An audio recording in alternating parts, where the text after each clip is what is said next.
Still मैं थोड़ा-सा introduction आपको दे दूँ। मैं कॉमर्स में ग्रेजुएशन मैंने किया है और मैंने एमबीए किया है मार्केटिंग में। इसके अलावा सर ने जैसा कि बताया, मैंने क्रिकेट भी खेला हुआ है काफ़ी समय से, मतलब स्कूल से ही लेकर अभी 2014 तक तो मैं खेल ही रहा था, एक्टिव था, एथलीट था। इसके अलावा मैंने थिएटर में भी काफ़ी अच्छा खासा काम किया हुआ है। अ, तकरीबन फॉरएवर या नौकरी में आने से पहले-पहले तक तो काफ़ी एक्टिवली किया हुआ है। इसके अलावा बहुत सारी और भी चीज़ें मैंने की हुई हैं, तो उसको उसके बारे में आज बहुत डिटेल में डिस्कस नहीं करेंगे। ये कहने का मेरा मूल मकसद ये है, ताकि मैं ये आपको बता पाऊँ कि मैंने ऐसा नहीं है कि मैंने किया नहीं है और मैं आपको बता रहा हूँ आज फॉरएवर के बारे में। मैंने हर घाट का पानी पिया है और पीकर फिर मैं बता रहा हूँ कि ये जो पानी अभी मैं पी रहा हूँ, वो बहुत ज़बरदस्त पानी है ना? तो इसके अलावा मैंने जैसा कि सर को बताया 2005 में I had started my journey with the network marketing thing and उसके बाद से ऐसा कोई भी चीज़ नहीं है, जो मैंने ना किया हो। जाने-अनजाने में, भूले-भटके मैंने सारे घाट का पानी नेटवर्क मार्केटिंग में भी पी लिया। और उसके बाद धीरे-धीरे मैं जॉब इंडस्ट्री में गया और मैंने बिज़नेस डेवलपमेंट मैनेजर के तौर पे एक सॉफ्टवेयर डेवलपमेंट कंपनी में नौकरी की। वहाँ पर मेरा काम होता था, उस कंपनी के जावा बेस्ड एप्लीकेशंस होते थे कुछ और वेब बेस्ड सॉल्यूशंस काफ़ी सारे कंपनी के होते थे। That was a big thing in 2007-2008। अभी के समय में तो लगता है कि हाँ, ये इसमें क्या बड़ी बात है। लेकिन उस समय में it was a big thing. आज से 13-14 साल पहले की बात मैं कर रहा हूँ। तो उस समय मेरी तनख्वाह होती थी कुछ 27,000-1,000 रुपए और उसमें पीएफ भी कटता था और सब कट के मेरे पास कुछ 26,600 समथिंग मेरे हाथ में आता था। तो मुझे लगता था कि हाँ, चलो पॉकेट मनी चल रही है, फर्स्ट क्लास जा रहा है, मज़ा आ रहा है। तो मुझे लगता तो था जिस दिन पैसा आता था, उस दिन बहुत मज़ा आता था। लेकिन फिर 8-10 दिन जाते-जाते फिर लगता था कि अरे यार, पैसा 30 दिन काम करते हैं, पैसा सिर्फ़ 1 ही दिन आता है, तो मज़ा नहीं आता है यार। मतलब कुछ ऐसा होना चाहिए, पैसा बार-बार आना चाहिए। तो ख़ैर उसके अलावा मैंने क्या-क्या बेचा है, मैंने जब से मैंने स्कूल के बाद से ही मतलब कॉलेज के में जाने के समय से ही मैंने सारी चीज़ों में, सेलिंग में और मार्केटिंग में एक्सपेरिमेंट करना शुरू कर दिया था। तो मैंने क्या-क्या बेचा हुआ है, मैंने अभी तक सॉफ्टवेयर से लेके, मोबाइल से लेके ट्रैवलिंग, टूर एंड ट्रैवलिंग के पैकेजेस से लेके, म्यूचुअल फंड से लेके, इंश्योरेंस से लेके हेल्थ केयर किट से लेके, सारी चीज़ें मैंने बेची हुई है। एफएमसीजी भी बेचा हुआ है इनफैक्ट। तो ऐसा कुछ भी नहीं है जो मैंने मार्केटिंग नहीं की है, कुछ भी मैंने बेचा नहीं, ऐसा नहीं है। सारी चीज़ें मैं मतलब बेच के बैठा था, जब फॉरएवर से परिचय हुआ। इस वजह से इसको एक्सेप्ट करने में मुझे खासा समय भी लगा। मैं जिस कंपनी में नौकरी कर रहा था, वहाँ मेरे जो सीनियर थे, मेरे जो बॉस थे, उन्होंने मुझे बोला कि अरे एक बहुत बढ़िया कंपनी है, तुम देख लो, समझ लो and he started forcing me towards it. उन्होंने मुझे पुश करना शुरू किया। तो जैसे ही उन्होंने पुश करना शुरू किया, मुझे समझ में आ गया कि ये तो नेटवर्क मार्केटिंग है। तो नेटवर्क मार्केटिंग तो मैं नहीं करना चाहता। मैं नहीं करूँगा नेटवर्क मार्केटिंग, ऐसा मैंने मन में ठान रखा था। क्योंकि already 2-4 not so good experiences मेरे साथ ऑलरेडी हो चुके थे तब तक। लेकिन जब उन्होंने बोला तो वो तो बॉस थे, तब उनकी बात मैं सीधे-सीधे काट भी नहीं सकता था। तो फिर उन्होंने धीरे-धीरे अपने फादर का टेस्टिमोनियल मुझे देना शुरू किया। उन्होंने मैगज़ीन्स दिखानी शुरू की फॉरएवर की। तो मुझे लगा हाँ, हाँ, ठीक है। मतलब मैं एक कान से सुनता था, दूसरे कान से निकाल देता था। फिर उन्होंने मेरे साथ एक मतलब मुझे अपने जाल में फँसाया। कैसे फँसाया ये भी बताता हूँ आपको। उन्होंने मुझे कहा कि तुम्हें दिल्ली जाना है कंपनी के काम से और वहाँ पर एक डॉक्टर से मुलाकात होगी और वो डॉक्टर साहब तुम्हें जो भी कुछ समझाएँगे, तुम समझना, समझ के आके मुझे समझा देना। तो in order for me to explain it to my boss, मुझे पहले खुद समझना पड़ेगा। तो मैं वहाँ गया, मुझे आज भी याद है 26 जनवरी 2011 का दिन था और मैं अपने सीनियर से मिला, अपने अपलाइन से मिला। उनका नाम है डॉक्टर आरसी मेहता। तो उनसे जब मैं मिला, तो उन्होंने मतलब एक डॉक्टर जैसे ड्रेस पहना हुआ व्यक्ति अपने चैम्बर में बैठा हुआ था। तो मैं गया तो उन्होंने मुझे बैठाया, मुझे पानी पिलाया, मुझे जूस पिलाया और उसके बाद उन्होंने कुछ समझाना शुरू किया। अब because he was a doctor, because he was of my father's age, तो मतलब उनके समझाने का तरीका बहुत नोवाइज़ था। मतलब वो बिल्कुल सेल्स और मार्केटिंग के बंदे की तरह नहीं समझा रहे थे। बिल्कुल इनोसेंट तरीके से समझा रहे थे। मुझे उन पे थोड़ी मतलब दया भी आ रही थी और मुझे लग रहा था कि देखिए मैं तो पता नहीं कब से मार्केटिंग कर रहा हूँ और ये इतने भोले-भाले तरीके से मुझे एक्सप्लेन कर रहे हैं, मुझे कन्विंस करने की कोशिश कर रहे हैं। तो मैं बैठ के इधर-उधर देख रहा था। वो मुझे समझा रहे थे और मैं इधर-उधर देख रहा हूँ, ऊपर देख रहा हूँ, नीचे देख रहा हूँ, उनको नहीं देख रहा हूँ। क्योंकि मुझे था कि अरे यार, ये मैं कहाँ फँस गया, मुझे कब निकलने को मिलेगा यहाँ से। तो मैं उनकी बात एक कान से सुन रहा था, दूसरे कान से मैं निकाल दे रहा था। वो क्या बोल रहे थे मुझे कुछ नहीं पता। फिर उन्होंने, क्योंकि वो डॉक्टर थे, तो उन्होंने मुझे कहा कि हमारे पास कुछ ऐसी चीज़ें हैं, जिसमें हमने बहुत सारे लोगों को दिया है जिनको मेडिकल एलिमेंट्स थे और उनको बहुत फ़ायदा हुआ है। तो उन्होंने कुछ ऐसी-ऐसी बीमारियों का नाम लिया, जो कि मेरे घर में किसी न किसी को थी। मेरी मासी को थी, मेरी चाची को थी, मेरी मम्मी को थी, मेरे पापा को थी। तो जब उन्होंने ये सारी चीज़ें बोली तो मेरे कान खड़े हो गए। मुझे लगा कि अरे यार! अगर ऐसा है तो वाक़ई कुछ हो सकता है। फिर मैंने सुनना शुरू किया with a sceptical mind. I was there, I was listening to him and उन्होंने कुछ डेमोंस्ट्रेशन दिखाया, आर्टिक-सी का जेल का डेमोंस्ट्रेशन दिखाया और मुझे उस दिन लगा कि ये कोई केमिकल ट्रिक है। मुझे लगा कि ये किसी को फँसाने की चाल है, इसमें कुछ केमिकल ट्रिक होगी। लेकिन फिर मैंने अपने आप से बातें की। मुझे लगा कि मतलब ये मेरे फ़ादर की उम्र के हैं, जितनी मेरी उम्र नहीं है, इससे ज़्यादा तो इनका प्रैक्टिस का एक्सपीरियंस है। तो हो सकता है कि कुछ ऐसा ये जानते हैं जो मैं नहीं जानता शायद। तो वो चीज़ मैंने सोचा कि किसी पे मैं एक्सपेरिमेंट करूँगा। तो मैं जब वापस लौट रहा था तो मुझे याद आया कि सबसे बीमार कौन है? क्योंकि डॉक्टर से सुन के आया था तो मुझे लगा बीमारी और दवाइयों का ही ये सारा मामला है। तो मैंने फिर अपने दादाजी को इन प्रोडक्ट्स को दिया। दादाजी को काफ़ी सारी प्रॉब्लम्स थी, उनको बहुत सारी प्रॉब्लम्स थी, he was literally on death bed. तो फिर उनको प्रोडक्ट्स दिए, 2-3 महीने में वो खड़े हो गए और चलने-फिरने लगे, गार्डनिंग करने लगे, मार्केट जाने लगे, हमारे कम्युनिटी के फंक्शंस में जाने लगे। तो जब कम्युनिटी के फंक्शन में जाने लगे तो लोग पूछने लगे, "अरे! ये क्या हो गया? आपकी तो तबीयत खराब थी, आप ऐसे कैसे चल रहे हैं? आपने किस डॉक्टर से इलाज कराया? हमें भी बताइए, हम भी दिखाएँगे उस डॉक्टर को।"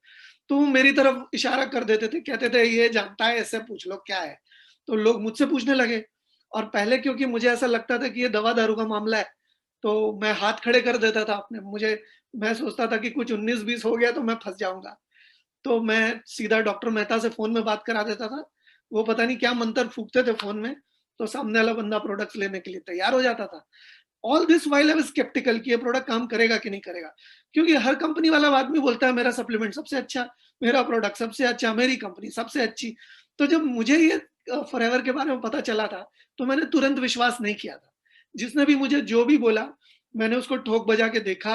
मैंने उस समय बहुत सारे मेडिकल साइंस के रिसर्च पेपर्स निकाले, इंग्रीडिएंट्स को खंगाला, बहुत कुछ किया। क्योंकि मेरी लाइफ का सवाल था, मेरे फ्यूचर का सवाल था। कोई भी चीज़ करने से पहले मैं पूरा ठोक बजा के देखना चाहता था।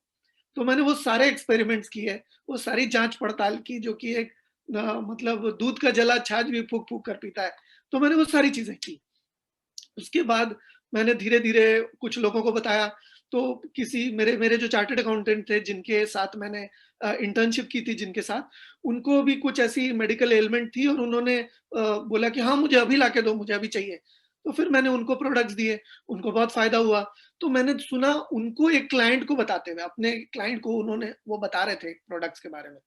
तो मुझे लगा शायद मेरा दिल रखने के लिए बता रहे हैं। फिर मुझे बोला कि नहीं, ये प्रोडक्ट्स तो बहुत अच्छे हैं, मुझे वाक़ई बहुत लाभ हुआ है। फिर भी लगा कि मेरा दिल रखने के लिए कह रहे हैं। फिर मुझे गैंग्रीन के ऊपर एक बहुत ज़बरदस्त टेस्टिमोनियल मिला। फिर मुझे ल्यूकीमिया के ऊपर एक बहुत ज़बरदस्त टेस्टिमोनियल मिला। फिर मुझे मल्टी ऑर्गन फेलियर के ऊपर बहुत अच्छा टेस्टिमोनियल मिला। तो मुझे लगा 1 फ्लूक हो सकता है, 2 फ्लूक हो सकता है, 3 फ्लूक हो सकते हैं, लेकिन लगातार 4-5 फ्लूक नहीं हो सकते, 6 फ्लूक लगातार नहीं हो सकते। फिर मैंने सोचा कि भई ये क्या मामला है, थोड़ा समझते हैं। तो क्योंकि मेरे लाइन ऑफ स्पॉन्सरशिप दिल्ली से थी, तो मैं दिल्ली गया और ऑफ़िस की छुट्टी लेकर मुझे याद है 22 दिन मैं वहाँ था और मेरे अपलाइन के वहीं मैं था। अपलाइन के क्लिनिक में मैं सोता था। तो अपलाइन के क्लिनिक में वो जो पेशेंट को देखने का वो छोटा-सा होता है ना, उसके ऊपर ही मैं सोता था और ऐसा होता था कि अगर करवट लेंगे तो नीचे गिर जाएँगे, ऐसा वो रहता था। तो मुझे याद है 22 दिन मैं वहाँ था, वो मेरे लिए बना के ब्रेकफ़ास्ट लेकर आते थे। And it has been a thrilling journey. मैं शादीपुर से नारायणा ऑफिस पैदल जाता था, बिकॉज़ उस समय मैंने मतलब नो वर्क नो पे वाला हिसाब था कि मैं जब जा रहा हूँ वहाँ, तो जब काम पे नहीं रहूँगा तो पैसे नहीं मिलेंगे मुझे। तो मैं बहुत ही इकोनॉमिक वे में चला रहा था कि मेट्रो का कार्ड बना लिया, वो भी डॉक्टर साहब से ले लिया एंड इस तरह से मैं कर रहा था।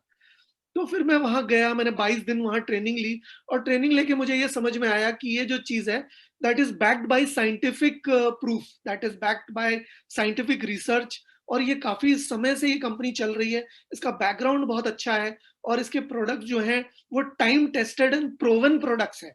ये सारी चीज़ें मुझे समझ आ गई। फिर मैं जब कलकत्ता आया, मैंने जॉब से रिज़ाइन दिया, अपने बॉस को नमस्ते किया और मैं बोला कि नहीं अब तो यही काम करना है। फिर उसमें भी बहुत सारी गलतियाँ की मैंने, मैं आपको आगे चल के बताऊँगा कि मैंने क्या गलतियाँ की और कैसे की, उससे मैं क्या सीखा ताकि I think the smart thing to do is learn from somebody else's mistake. आप खुद वो गलती करें, उससे अच्छा है कि आप किसी और की गलती से सुन के सीख लें। तो मैं आपको अपनी गलतियाँ भी बताऊँगा और अपने गलतियों से मैं क्या सीखा वो भी बताऊँगा आपको। लेकिन मैंने क्यों ये फॉरएवर को चूज़ किया, अभी सर ने मुझे पूछा, मैं आपको थोड़ा और विस्तृत तौर पे बताता हूँ कि मैं अपना, जब मेरे बॉस मुझे बताते थे, तो ऐसे तो फ्रेंडली तौर पे ही बात करते थे, लेकिन जब टारगेट की बात आती थी, तो वो बहुत ही हार्श हो जाते थे, क्योंकि उनके ऊपर भी प्रेशर होता था। तो वो बहुत ज़्यादा हार्श हो जाते थे मेरे से, तो जो मुझे बहुत बुरा लगता था कि यार मेरे मदर-फादर, मैं I am the only son, तो मेरे से कोई घर पे हार्शली बात नहीं करता था। लेकिन यहाँ पे मुझसे हार्शली बात की जाती थी और कभी-कभी तो मतलब फाउल वर्ड्स भी यूज़ किए जाते थे, आप समझ जाइए मैं क्या बोल रहा हूँ। अभी बिज़नेस मीटिंग में मैं मतलब ऐसा कुछ नहीं बोलूँगा, लेकिन ऐसे फाउल वर्ड्स भी यूज़ किए जाते थे। तो मुझे लगा कि नहीं यार ऐसे तो नहीं चलने वाला। मतलब मैं अपना जो सेल्फ रिस्पेक्ट है, उसको स्टेक पे रख के तो मैं कोई इनकम नहीं करूँगा, कि अपना इनकम करने के लिए मैं अपना सेल्फ रिस्पेक्ट और अपना जो भी सेल्फ इमेज है उसको मैं दाँव पे रख दूँ।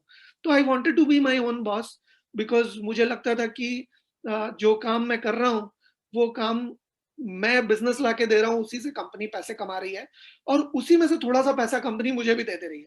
तो अगर वो बिज़नेस मैं कंपनी के लिए लाके दे सकता हूँ, तो वो बिज़नेस मैं खुद के लिए खुद क्यों नहीं कर सकता हूँ? Why can't I set a parallel platform जहाँ पर अपने एफर्ट का जो रिवॉर्ड है, वो मुझे पूरी तरह से मिले। इसके अलावा सेल्स प्रेशर तो था ही, डेली कभी भी मेरे बॉस का फ़ोन आता था, कितना हुआ है, कितना बाकी है और कहाँ-कहाँ जाना था, तुम गए कि नहीं? उनको फ़ॉलो अप कर रहे हो या नहीं कर रहे हो एंड बहुत मतलब ऐसा लगता था कि चौबीसों घंटे में सिर के ऊपर कोई बैठा हुआ है। मतलब वो कोई कुछ माँगता है, कोई कुछ इरिटेट करता है तो हम कहते हैं ना, तो मेरा आ मेरे सिर पे बैठ जा। तो मेरा जो बॉस था या जो मेरा सीनियर थे, विथ ऑल ड्यू रिस्पेक्ट, वो आके मेरे सिर पे ही बैठे रहते थे। कितना किया, कितना नहीं किया, मुझे ऐसा लगता था तो बैलगाड़ी का बैल मैं ही हूँ और जो बैलगाड़ी को चलाने वाला है वो बेंत मार रहा है और मैं बैल चल रहा हूँ और मेरे सामने एक उसने झुनझुना लटकाया हुआ है, कि जो 30 दिन में मेरे को एक बार मिलता है और उसमें भी मुझे 4 बात सुनाकर मिलता है, ऐसा लगता है कि मुझ पे कोई एहसान कर रहा है। तो ये इस तरह से था। तो मुझे ऐसा लगता था हमेशा कि जैसे गाय को खूँटे से बाँध देते हैं ना, आपने देखा होगा, या क्या पता देखा हो या ना देखा हो। गाय के गले में रस्सी बाँध दी जाती है और उस रस्सी को एक खूँटे से बाँध दिया जाता है। वो एक मतलब हिंदी पिक्चर तो देखी होगी, खूँटा तो समझते ही होंगे। तो वो गाड़ दिया जाता है और उसमें रस्सी लटका दी जाती है। तो मुझे ऐसा लगता था कि मैं भी मतलब एक अदृश्य रस्सी मेरे गले में है, मतलब एक इनविजिबल रोप मेरे गले में बंधी हुई है एंड जहाँ भी मेरा मास्टर चाहता है मुझे ले जाना, वहाँ मुझे खींच के लेके जाता है जैसे कि भेड़-बकरी को ले जाया जाता है। तो मुझे वैसी टाइप की फीलिंग आती थी कभी-कभी। तो मुझे लगता था कि नहीं यार ऐसे लंबे समय तक तो नहीं चलने वाला। नहीं तो मेरा सेल्फ इमेज पूरा खत्म हो जाएगा एंड मेरा सेल्फ इमेज या सेल्फ रिस्पेक्ट बहुत हाई था क्योंकि मैं कॉम्पिटिटिव स्पोर्ट्स में था और वहां पर मुझे compete करना पड़ता था, वहां पर मुझे अपना बेस्ट देना पड़ता था और उससे मेरी एक सेल्फ इमेज डेवलप होती थी और उससे मुझे लगता था कि मैं compete कर सकता हूं, मैं लड़ सकता हूं, मैं किसी को भी हरा सकता हूं अगर मैं सही तरीके से प्रैक्टिस करूं, सही तरीके से फोकस करके अगर मैं सही तरीके से प्रिपरेशन करता हूं तो मैं किसी को भी हरा सकता हूं, ऐसा मुझे लगता था। तो इस वजह से मुझे हमेशा प्रेशराइज्ड फील होता था। तो जैसा प्रेशर कुकर के अंदर आलू को फील होता है, शायद वैसा ही मुझे सेल्स के जॉब में फील होता था। इस वजह से मैं इससे निकलना चाहता था। एक ऐसा अल्टरनेटिव चाहता था जिसमें जॉब के फ़ायदे हों, मुझे पे मिले, हर महीने मेरे पास पैसे आए, लेकिन उसके जो साइड इफ़ेक्ट्स हैं या उसके जो इल इफ़ेक्ट्स हैं या उसके जो मतलब नुकसान देने वाली चीज़ें हैं, वो ना हो।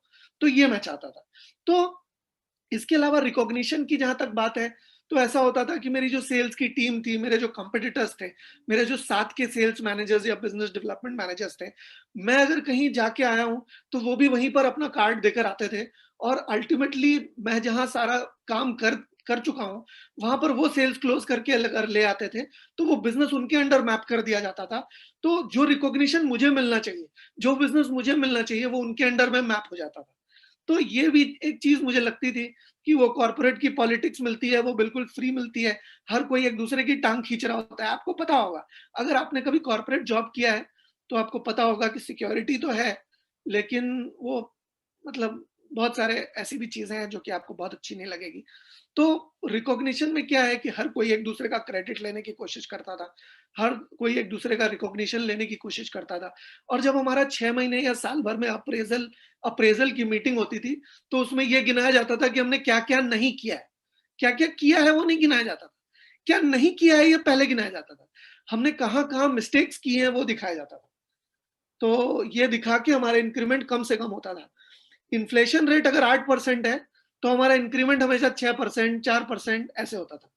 तो वही इन्फ्लेशन तो बढ़ गया, तो हम जो मतलब जो चीज़ हम ₹100 में खरीदते थे, अब मुझे ₹104 मिलता है इंक्रीमेंट होने के बाद, लेकिन वही चीज़ को खरीदने के लिए मुझे ₹108 चाहिए।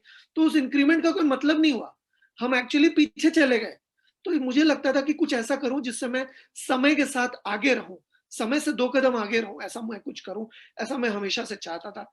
इसके अलावा मैं चाहता था कि टाइम कंपाउंडिंग का भी फ़ायदा मुझे मिले, जैसा टाइम कंपाउंडिंग का फ़ायदा कंपनी को मिल रहा था। क्योंकि कंपनी ने मेरे जैसे काफ़ी सारे बिज़नेस डेवलपमेंट मैनेजर्स हायर कर रखे थे और बहुत सारे सेल्स मैनेजर्स हायर कर रखे थे, जो कि काम करते थे और कंपनी को उससे बेनिफिट मिलता था। तो मैं चाहता था कि जैसा बेनिफिट टाइम कंपाउंडिंग का कंपनी को मिल रहा है, वैसा ही टाइम कंपाउंडिंग का बेनिफिट मुझे मिले तो कितना अच्छा रहेगा, ये मैं चाहता था। इसके अलावा मैं चाहता था कि टीम वर्क मैं हमेशा से समझता था, क्योंकि नेटवर्किंग से मेरा थोड़ा बहुत नाता रिश्ता पहले भी रहा था। तो मैं जानता था कि टीम वर्क अगर होगा, तो किसी भी सूरत में काम एक व्यक्ति के मेहनत से तो ज़्यादा ही होगा। क्योंकि अगर 10 लोग मिलके करेंगे और मैं बहुत बड़ा तीसमार खान हूँ, लेकिन फिर भी अगर 10 लोग मिल जाएँगे ना, तो 10 लोग मुझसे ज़्यादा ही काम कर देंगे, चाहे मैं कितना भी बड़ा चैंपियन क्यों ना हूँ। तो इस वजह से मैं हमेशा कोशिश करता था कि ऐसा कुछ काम करें, क्योंकि मैं टीम स्पोर्ट्स में पहले एक्टिवली खेला करता था, तो मैं टीम वर्क की जो मतलब वैल्यू है उसको समझता था। उसका जो महत्व है मैं जानता था। तो मैं टीम वर्क करना चाहता था। इसके अलावा मैं स्पेयर टाइम भी अच्छा चाहता था, क्योंकि जब से मैंने जॉब करनी शुरू की थी, क्रिकेट मेरा ऑलमोस्ट छूट गया था। जब से मैंने शुरू किया जॉब करना, तब से मुझे उर्दू पोएट्री का भी काफ़ी शौक है। तो मुझे उर्दू पोएट्री भी मेरे से छूट गई थी, थिएटर भी मेरे से छूट गया था। क्योंकि थिएटर करने के लिए आपको बहुत रिहर्सल्स करने पड़ते हैं, डायलॉग एकदम रट्टा मारना पड़ता है, अपना नहीं, साथ में जो साथ वाले का डायलॉग है वो भी रट्टा मारना पड़ता है, क्योंकि कभी-कभी वो भूल जाता है तो उसे प्रॉम्प्ट करना पड़ता है हमें। तो फिर हमें सीक्वेंस याद करना पड़ता है, अपने एक्सप्रेशंस के ऊपर काम करने पड़ते हैं। मैं आईने के सामने खड़े होके एक्सप्रेशंस पहले तैयार किया करता था अपना, तो ताकि मेरा मतलब मेन प्ले में कोई गलती ना हो मुझसे। तो ये सारी चीज़ के लिए जॉब के साथ-साथ मैनेज करना बहुत मुश्किल था, टाइम नहीं मिल पाता था मुझे। जॉब जब से मैंने शुरू किया इन चीज़ों को करने का, मुझे किताबों को पढ़ने का भी काफ़ी शौक था। मैं बचपन में कॉमिक बुक से लेकर, मैंने सेल्फ ग्रोथ से लेकर मैंने काफ़ी सारी किताबें पढ़ी हैं। क्योंकि मैं हमेशा से एक अबव एवरेज स्टूडेंट था और मैं मतलब फर्स्ट से लेके 10th के बीच में मैं आता था। तो मुझे हमेशा से पढ़ने का, नई चीज़ें जानने का, नई मतलब चीज़ें एक्वायर करने का मुझे बड़ा शौक था। तो मुझे वो चीज़ें भी बिल्कुल छूट गई थी जॉब के साथ, क्योंकि जॉब में मैं इतना ज़्यादा इन्वॉल्व हो गया था, माइंड, बॉडी एंड सोल मेरा जॉब में इन्वेस्ट मैंने कर दिया था। क्योंकि मुझे अगर वहाँ पर भी कम्पीट करना है, बेस्ट देना है और वहाँ पर और लोगों से बेटर परफ़ॉर्म करना है, तो मुझे अपना एक्स्ट्रा देना पड़ता था। और कभी-कभी तो ऐसा एक्स्ट्रा देना पड़ता था कि मेरी आत्मा मेरे शरीर से बाहर आके बात करती थी। कभी लंच होता था शाम को 4 बजे या दोपहर में 4 बजे, कभी लंच होता था शाम को 7 बजे, कभी लंच होता ही नहीं था, कभी ब्रेकफ़ास्ट नहीं होता था, तो कभी डिनर नहीं होता था। कभी ट्रैवल कर रहे हैं, ऐसा लगता था कि शोले पिक्चर में जो मतलब वो बोलता है ना कि बुढ़िया चक्की पीसिंग एंड पीसिंग, मुझे ऐसा लगता था कि वो जॉब में मैं चक्की पीस रहा हूँ और जब तक रिटायर नहीं हो जाता तब तक पीसता ही रहूँगा, पीसता ही रहूँगा। तो मैं उस जेल से निकलना चाहता था। इसके अलावा मैं चाहता था कि मेरा थोड़ा फ़ेम भी हो। अभी देखिए, मैं इस मीटिंग को कर रहा हूँ, हो सकता है कुछ लोग मुझे पहली बार सुन रहे हों, तो उन लोगों तक मैं पहुँच गया। अगर मैं इस प्लेटफ़ॉर्म के साथ नहीं होता, तो चार्टर्ड अकाउंटेंट्स तो भर-भर के पड़े हैं। पता नहीं कितने हज़ारों, लाखों चार्टर्ड अकाउंटेंट होंगे। आप क्या सारे चार्टर्ड अकाउंटेंट्स को जानते हैं? नहीं जानते ना? ऐसे बहुत सारे क्रिकेटर्स हैं बी लेवल के, ए लेवल के, आप क्या सबको जानते हैं? नहीं जानते।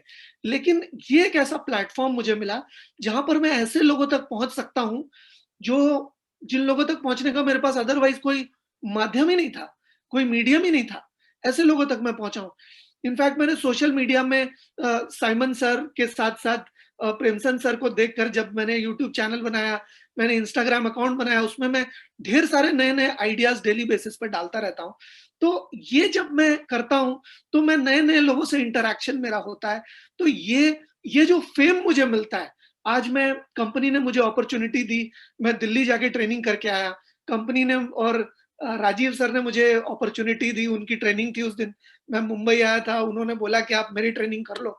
तो I would always be grateful to him कि वो जो पोडियम है कंपनी का, मुंबई का, जिसमें मैंने बहुत बड़े-बड़े इंटरनेशनल लीडर्स की और नेशनल लीडर्स की उस पोडियम पे ट्रेनिंग सुनी है, देखी है।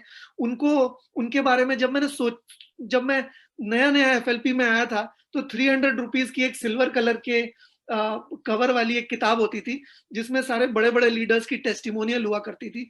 उसमें मैंने साइमन सर को पहली बार उसमें देखा था। तो मतलब इसलिए मैंने प्रेमचंद सर को भी बोला था कि जब वो दिल्ली में मिलेंगे तो उनके साथ एक फ़ोटो आप मुझे उनको रिक्वेस्ट करना कि खींचे, कि मतलब उनके साथ एक फ़ोटो मेरे साथ खींचने को मिले। और फिर क्या है, जब मैंने वो फ़ोटो खींची, तो उसके बाद वो मैंने अपने यूट्यूब के कवर में या अपने यूट्यूब का जो मेरा आइडेंटिफ़िकेशन फ़ोटो है, उसमें मैंने प्रेमचंद सर के साथ और साइमन सर के साथ वो फ़ोटो मैंने लगाई। हालाँकि साइमन सर तब मुझे जानते भी नहीं थे और प्रेमचंद सर भी एक समय में मुझे नहीं जानते थे।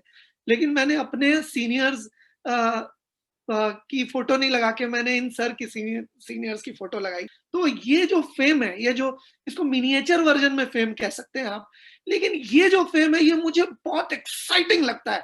आज जब किसी को मेरी यूट्यूब की कोई अ, वीडियो से कोई इन्फॉर्मेशन मिलती है और उसका फ़ायदा होता है, तो मुझे लगता है कि उसकी सक्सेस में मैं कंट्रीब्यूट कर पाया, तो मुझे बहुत खुशी होती है। तो ये फ़ेम जो है, मैं इस कंपनी में नहीं आता या नेटवर्क मार्केटिंग में नहीं रहता, तो शायद मुझे नहीं मिलता।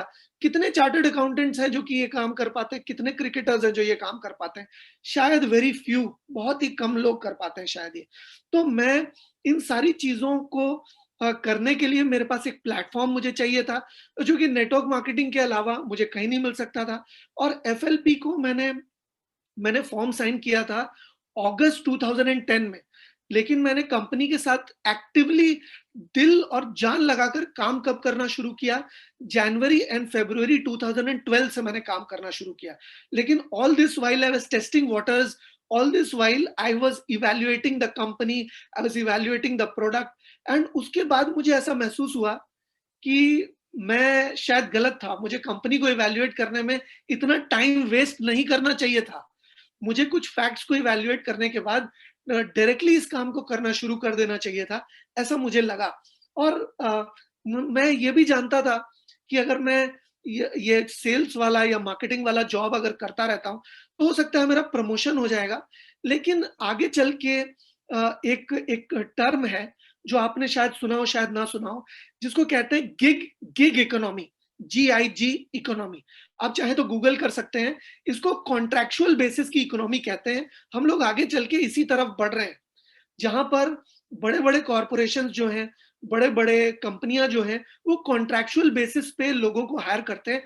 5 साल का कॉन्ट्रैक्ट होता है, 3 साल का कॉन्ट्रैक्ट होता है, 7 साल का कॉन्ट्रैक्ट होता है। ये 3 तरह के कॉन्ट्रैक्ट्स होते हैं, क्योंकि मेरे बहुत सारे लोग कर रहे हैं, मेरे बहुत सारे फ्रेंड्स चार्टर्ड अकाउंटेंट्स हैं, मैं जानता हूँ। तो बहुत बड़ी कंपनीज़ में इस तरह के कॉन्ट्रैक्चुअल बेसिस पे लोग काम करते हैं और उनका कोई फिक्स जॉब नहीं होता। बहुत बड़ी कंपनी होती है, लेकिन सिक्योरिटी क्या है? कुछ भी नहीं है। अगर अच्छा, वो सिक्योरिटी है भी, तो वो कंपनी के लिए काम करते हुए अगर उनको बीपी या शुगर या ऐसी कोई भी, मतलब भगवान ना करे किसी को हो, लेकिन अगर कोई ऐसी प्रॉब्लम हो जाती है, तो इसके लिए कंपनी ज़िम्मेदार नहीं है, you are on your own. आपको अकेला छोड़ दिया गया, वो प्रॉब्लम आपको हुई है भई, हमें कोई मतलब नहीं है इससे। तो ये गिग इकोनॉमी की तरफ जा रहा है हमारी कंट्री, हमारी इकोनॉमी, जहाँ पर कॉन्ट्रैक्चुअल बेसिस पे लोगों से चीज़ें करवाई जाएँगी। तो वहाँ पर बहुत सारे लोगों के लिए जो बहुत टैलेंटेड भी हैं, उनके लिए उतना बड़ा स्कोप नहीं है क्योंकि कॉम्पिटिशन बहुत ही ज़्यादा है और जो लोग बहुत सक्सेसफुल होते हैं, उन लोगों का नंबर बहुत ही कम है, 1% से भी कम नंबर है उनका। तो ये सारे कारण थे जिसकी वजह से मैं नेटवर्क मार्केटिंग करना चाहता था, फॉरएवर करना चाहता था। और भी कुछ कारण हैं जिसको मैं अपना व्हाई फॉरएवर कहता हूँ, अपना फॉरएवर करने का बेसिक रीज़न कहता हूँ, जिसके साथ मेरा इमोशन जुड़ा हुआ है। मैं जानता हूँ कि कोई भी चीज़ जो सिर्फ़ पैसा कमाने के लिए की जाए ना, तो वो मज़ा नहीं आता। लेकिन कोई भी चीज़ जब आपका इमोशन जुड़ जाता है उसके साथ, तो आप पूरा मतलब अ, मतलब पूरे दिलो-जान से करते हैं। You do it heart and soul. You put your heart and soul into it. तो ये जो काम है मैं क्यों कर रहा हूँ? क्योंकि मैं रैट रेस से निकलना चाहता हूँ। मेरे फादर एक प्राइवेट जॉब करते थे जब यहाँ पर थे। यहाँ पर एक जूट मिल में फैक्ट्री मैनेजर थे और उनका 14 घंटे का 12 घंटे का जॉब होता था, एडमिनिस्ट्रेशन में थे वो। तो एडमिनिस्ट्रेशन से रिलेटेड कोई भी दिक्कत आती थी तो उन्हें जाना पड़ता था। अगर मिल में आग लग जाती थी या कोई इंस्पेक्शन या कोई रेड पड़ जाती थी, तो वो 2-2 दिन तक उनका चेहरा देखने को नहीं मिलता था। मुझे याद है कि मैं स्कूल में था, तब उन्होंने एक बार फीस भरते समय मुझसे पूछा था कि तुम किस क्लास में हो? तो उनको याद नहीं था वर्क प्रेशर में कि मैं किस क्लास में हूँ। तो मैं नहीं चाहता था मेरी आने वाली जनरेशन के साथ ये हो। मैं नहीं चाहता था कि मैं रैट रेस में फँसूँ कि सुबह से लेके शाम तक वही काम कर रहे हैं, वही बॉस का मुँह देख रहे हैं और वही झाड़ सुन रहे हैं और वही पेपर वर्क कर रहे हैं, जो पेपर वर्क में कोई एक्साइटमेंट नहीं है। कोई एक्साइटमेंट नहीं है फ्रेंड्स, कोई एक्साइटमेंट नहीं है और घर आके वो जो फ्रस्ट्रेशन है काम का, वो वाइफ के ऊपर निकलता है या वो टीवी के सामने निकलता है और कल फिर से वही साइकिल, एक सेम साइकिल रिपीट होती है, बार-बार वही। ऐसा लगता है कि बुढ़िया चक्की पीसिंग एंड पीसिंग तो ऐसा जो रैट रेस है उससे मैं निकलना चाहता था। मैं चाहता था मैं आपको बताऊँ मेरे मदर एंड फादर ने मतलब शुरू में मुझे काफ़ी स्ट्रगल करके पढ़ाई करवाई है, स्ट्रगल करके मतलब एक अच्छी जगह पर मुझे आज अच्छे संस्कार दिए हैं। मुझे याद है एक डॉन बॉस्को नाम का एक कैथोलिक स्कूल है हमारे घर के पास में, जिसकी फीस ज़्यादा होने की वजह से वो मेरा एडमिशन वहाँ नहीं करवा पाए थे। हालाँकि मैंने एंट्रेंस टेस्ट पास कर लिया था, लेकिन वहाँ नहीं करवा पाए थे। इसका मुझे आज भी मलाल है। मेरे बहुत सारे कैथोलिक स्कूल के फ्रेंड्स हैं जो कि फर्राटेदार इंग्लिश में बात करते थे, तो मैंने अपनी इंग्लिश भी जो है वो कल्टीवेट की है। मैं श्री जैन विद्यालय से पढ़ा हुआ हूँ लेकिन मैंने अपनी इंग्लिश को कल्टीवेट किया है। मैं मतलब मैंने मतलब एक्स्ट्रा मैं हार्ड वर्क किया है मैंने वो सारी चीज़ें करने के लिए, जो कि बहुत सारे लोगों को बहुत आसानी से मिल जाता है। मैं आज की डेट में भी आपको बताऊँ कि मैं कभी भी कोई नया वर्ड वोकैब्युलरी में मेरे सामने आता है, तो मैं उसका नोट्स बना लेता हूँ। मैं आपको मतलब सिर्फ़ ऐसे कह नहीं रहा हूँ, ये एक्चुअली मैं करता हूँ। ये मैं कोई भी वर्ड मुझे नहीं समझ में आता, नहीं नहीं आता है, तो उसका मैं नोट्स बना लेता हूँ और नोट्स बना के फिर धीरे-धीरे उसको यूज़ करने की कोशिश करता हूँ। इस तरीके से जो बहुत आसानी से लोगों को मिल जाता है, उसके लिए भी मैंने कड़ी मेहनत की है। तो मैं चाहता था कि मैं एक बेटर पर्सन बनूँ, हर दिन मैं कुछ नया सीखूँ और मैं ये बता रहा था कि मैं एक मिडल क्लास फैमिली में मतलब पला-बड़ा हूँ। मुझे याद है कि मैं क्योंकि I was the only son तो मैं जो भी माँगता था वो मुझे मिल जाता था, चाहे वो मेरे पास एक समय में 2 साइकिल्स हुआ करती थी, एक गियर वाली, एक बिना गियर वाली। मुझे याद है कि ऑरकुट नया-नया आया था, मैं जब स्कूल में था, तो ऑरकुट करने के लिए मैंने अपने फादर से ज़िद की थी लैपटॉप दिलाने की, तो उनको मैंने बोला था मैं पढ़ाई के लिए लैपटॉप लेना चाहता हूँ, उनको ऑरकुट बोलता तो नहीं दिलाते वो। तो याहू मैसेंजर में चैट करते थे लोग उस समय, तो मेरे को भी नया भूत सवार हुआ था ये करने का, तो मैंने उनसे ज़िद की थी मुझे दिलाने की, तो उन्होंने मुझे 45,000 रुपए का लैपटॉप दिलाया। तो मैंने जब भी जो भी माँगा उन्होंने मेरे लिए किया। तो मैं चाहता था कि मेरे फादर एंड मदर ने वो जो जितने भी चीज़ें मेरे लिए की, इससे ये प्रूव होता है कि वो मुझे बहुत प्यार करते हैं। लेकिन मैंने उनके लिए कुछ ऐसा किया क्या, जिससे उन्हें भी लगे कि मैं उनसे बहुत प्यार करता हूँ? तो ये फॉरएवर मैंने इसलिए किया कि I can take care of them, I can take care of their health, I can be there when they need me ताकि मेरे पास कोई टाइम टेबल ना हो कि मुझे ऑफ़िस जाना है। तो मैं उनके लिए ये काम करना चाहता था कि मम्मी मुझे याद है कि जब स्कूल छोड़ने जाया करती थी, तो कोई ज्वेलरी की दुकान या कोई बहुत एक्सक्लूसिव साड़ी की दुकान में मम्मी की नज़र अटक जाया करती थी एंड जब तक वो नज़र से ओझल ना हो जाए तब तक वो देखा करती थी।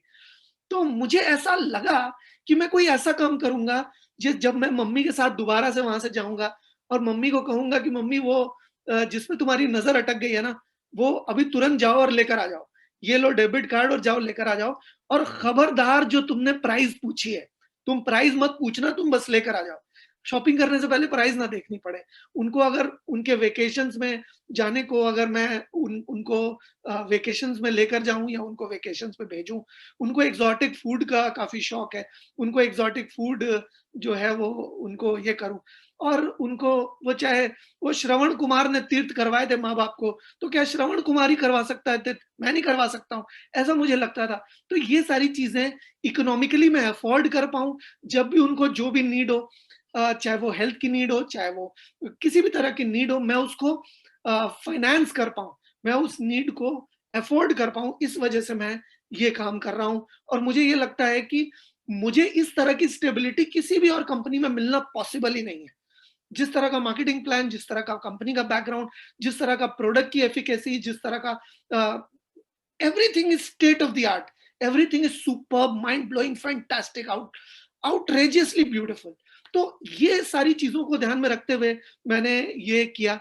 मुझे याद है कि मैं जब स्कूल में था तो मैं 7th आता था, 8th आता था, तो हमारा स्कूल का कॉन्वोकेशन, हमारे स्कूल का एनुअल फंक्शन होता था, उसमें जो फर्स्ट आता था उसको अवार्ड मिलता था, तो मेरी मम्मी बोलती थी, देखो कुछ सीखो उससे, देखो वो फर्स्ट आ रहा है, तुम पढ़ते नहीं हो, नहीं तो तुम भी आ सकते हो, तुम दिन भर क्रिकेट खेलते रहते हो, तुम दिन भर पतंग उड़ाते रहते हो, तुम भी उनकी तरह कुछ सीखो, उनसे कुछ सीखो। मुझे ऐसा लगता था कि मैं भी कुछ ऐसा काम करूंगा जिससे मेरे मदर फादर को रिकॉग्निशन मिलेगा। आपको बताऊं कि विश्व बांग्ला कन्वेंशन सेंटर बोलकर एक यहाँ पर बहुत बड़ा कन्वेंशन सेंटर है, 5,000 की कैपेसिटी है उसकी, ऑडियंस कैपेसिटी। वहां पर मिलेनियर्स क्लब का पिन मैंने मम्मी के साथ लिया था।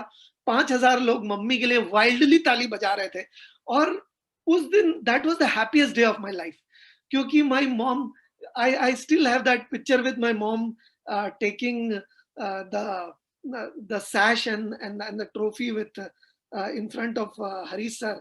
So I have that picture, and it makes me so happy.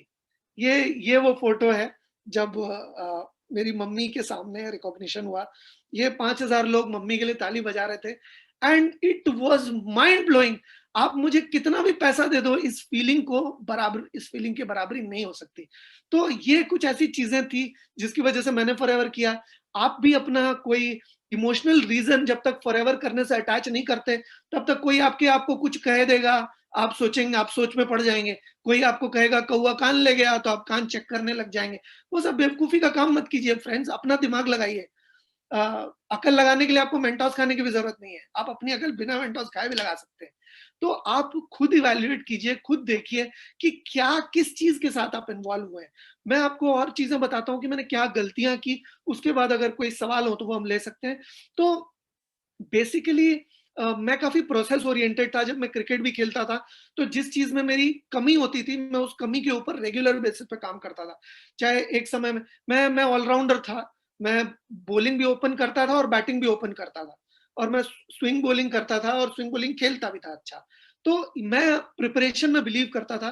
तो यहाँ पर जब मैं शुरू शुरू में आया तो मैंने प्रिपरेशन पे उतना ज्यादा ध्यान नहीं दिया था, लेकिन धीरे धीरे आगे चल के मैंने ये रियलाइज किया, और मैंने बहुत टाइम लूज किया इसको लेकर, क्योंकि मैं प्रिपेयर्ड नहीं था, क्योंकि मैं प्रोसेस ओरिएंटेड नहीं था। इस वजह से मैंने बहुत समय वेस्ट किया है फ्रेंड्स, मेरा बहुत समय लूज हुआ है, मेरा बहुत समय का नुकसान हुआ है, क्योंकि I personally believe excuse me, मैं पर्सनली बिलीव करता हूं कि अगर आपका पैसा कोई ले लेगा ना, तो आप दोबारा कमा सकते हो। आपका घर ले लेगा कोई, आप दोबारा कमा सकते हो। आपका पै आपका घोड़ा, गाड़ी, जमीन, जायदाद, गाड़ी, कुछ भी हो, अगर कोई चुरा लेगा ना, तो आप दोबारा कमा सकते हो। लेकिन कोई आपका समय चुरा लेगा ना, तो आप दोबारा कमा नहीं सकते। तो आप जो समय आपका जा रहा है, वो आप मेक श्योर करें कि प्रोसेस ओरिएंटेड होकर ही आप उस समय को बिताएं, ताकि आपको रिजल्ट ज्यादा से ज्यादा नजर आए। और अपने आप को इवैल्यूएट कीजिए कि आपने जो प्रोसेस पे काम किया है, उस प्रोसेस से आपको रिजल्ट आया या नहीं आया। नहीं तो आप काम करते जा रहे हैं, करते जा रहे हैं, अंधेरे में आगे बढ़ते जा रहे हैं, पता ही नहीं चलेगा कि आगे कितना बढ़े, काम कितना हुआ, नहीं हुआ, प्रोडक्टिविटी बढ़ी, नहीं बढ़ी, पता ही नहीं चलेगा। इस वजह से आपको रेगुलर बेसिस पे अपने आप को प्रोसेस ओरिएंटेड करना है, और रेगुलर बेसिस पे अपने आप को इवैल्यूएट करना है कि आप बेटरमेंट की तरफ जा रहे हो या नहीं, आपका कोई एडवांसमेंट हो रहा है या नहीं। आपको ये चीज हमेशा ध्यान रखनी पड़ेगी। इसके बाद कोशिश करें कि ओवर एक्सप्लेन ना करें, या कोशिश करें कि आप कन्विंस ना करें किसी को, क्योंकि कहते हैं over explanation is verse, under explanation is always better than over explanation. आपने अगर खाने में नमक अगर कम डाला है, तो आपके पास अभी भी मौका है, आप ज़्यादा डाल सकते हो। लेकिन अगर आपने पहले से ही ज़्यादा डाल दिया, तो सब्ज़ी खराब हो जाएगी। इस वजह से आप कोशिश करें कि ओवर एक्सप्लेन बिल्कुल ना करें, किसी को कन्विंस करने की कोशिश ना करें, क्योंकि जब आप किसी को कन्विंस करते हैं, तो सबकॉन्शियसली उसे पता चल जाता है कि आप उसे ज़बरदस्ती परसुएड कर रहे हो, आप उसे ज़बरदस्ती कन्विंस करने की कोशिश कर रहे हो और वो धीरे-धीरे रिपेल करता है, वो पीछे जाने की कोशिश करता है। तो आप उसे ज़्यादा कन्विंस ही नहीं करेंगे तो रिपेल करेगा ही नहीं। ऐसा लोग कहते हैं कि लोग हमसे भाग जाते हैं, ऐसा मेरे साथ भी हुआ है फ्रेंड्स पहले, बहुत पहले, कि लोग, मैं बताता हूँ, लोग भाग जाते हैं, लोग फ़ोन ही नहीं उठाते, लोग दोबारा मिलने ही नहीं आते, फ़ॉलो अप ही नहीं होता। तो ये चीज़ अवॉइड कर पाएँगे जब आप ओवर कन्विंसिंग नहीं करेंगे, ओवर एक्सप्लेनेशन नहीं करेंगे। ये गलती मैंने की है और आप कोशिश करें कि आप ये गलती ना करें।